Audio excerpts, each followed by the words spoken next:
शेख हसीना मरूं तो मिट्टी में, फांसी की सजा, जान का खतरा, फिर भी हसीना ने कहा दिसंबर में लौटूंगी। 10 जुलाई 2026 राइटर्स के साथ एक इंटरव्यू। 78 साल की शेख हसीना बांग्लादेश की पूर्व प्रधानमंत्री भारत में निर्वासन में है। उनके सिर पर मौत की सजा है। उनकी पार्टी बांग्लादेश में प्रतिबंधित है और उन्होंने कहा वे मुझे गिरफ्तार भी कर सकते हैं, मुझे मार भी सकते हैं, फिर भी मुझे जाना है। मैं दिसंबर में बांग्लादेश लौटूंगी, वरिष्ठ आवामी लीग नेताओं के साथ और कोर्ट के सामने आत्मसमर्पण करूंगी। यह घोषणा राजनीति, संवेदना और खतरे से भरी है। पृष्ठभूमि: शेख हसीना का पतन। अगस्त 2024 में बांग्लादेश में छात्र नेतृत्व वाला आंदोलन शुरू हुआ सरकारी नौकरियों में आरक्षण के खिलाफ, लेकिन जल्द ही यह हसीना सरकार के खिलाफ जन विद्रोह बन गया। हसीना ने प्रदर्शनकारियों पर कठोर कार्रवाई का आदेश दिया। इस दमन में सैकड़ों लोग मारे गए। हसीना ने गढ़ छोड़ा, भारत में शरण ली। नवंबर 2025 में बांग्लादेश के अंतर्राष्ट्रीय अपराध न्यायीकरण ने उन्हें मानवता के विरुद्ध अपराध का दोषी पाया और मौत की सजा सुनाई। पूर्व गृह मंत्री असदुज्जमान खान को भी मौत की सजा। पूर्व पुलिस महानिरीक्षक चौधरी अब्दुल्ला अल मसून को 5 साल की जेल।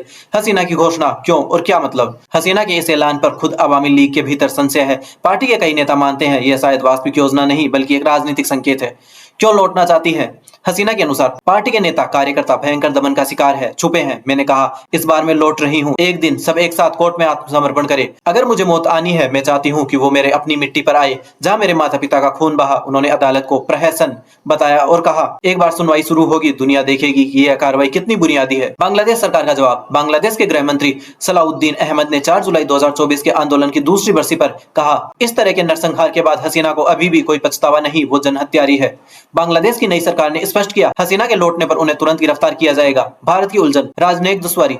हसीना की भारत में मौजूदगी भारत बांग्लादेश संबंधों का सबसे बड़ा कांटा है। बांग्लादेश ने बार बार हसीना के प्रत्यारोपण यानी वापसी की मांग की है। भारत ने कहा हम अनुरोध देख रहे हैं और ढाका के साथ रचनात्मक संवाद करना चाहते हैं। यह कूटनीतिक भाषा में न हाँ न ना है। अगर हसीना खुद लौटती है तो भारत की यह उलझन खत्म होगी, पर्यावरण का सवाल नहीं उठता। क्या वाकई दिसंबर में लौटेंगे? बांग्लादेश की वेबसाइट प्रथम आलो की रिपोर्ट के अनुसार अवामी लीग के भीतर भी संदेह है। बहुत कम नेता उनके साथ वापस जाने के लिए तैयार है। बांग्लादेश के युवा नेता और पूर्व छात्र संगठन के प्रमुख नाहिद इस्लाम ने कहा वो सिर्फ अपनी फांसी की सजा कटवाने जाएंगे। 3 संभावित परिदृश्य। पहला, वो सच में दिसंबर में जाएं तो गिरफ्तार होगी, मुकदमा होगा, फांसी की सजा की अपील।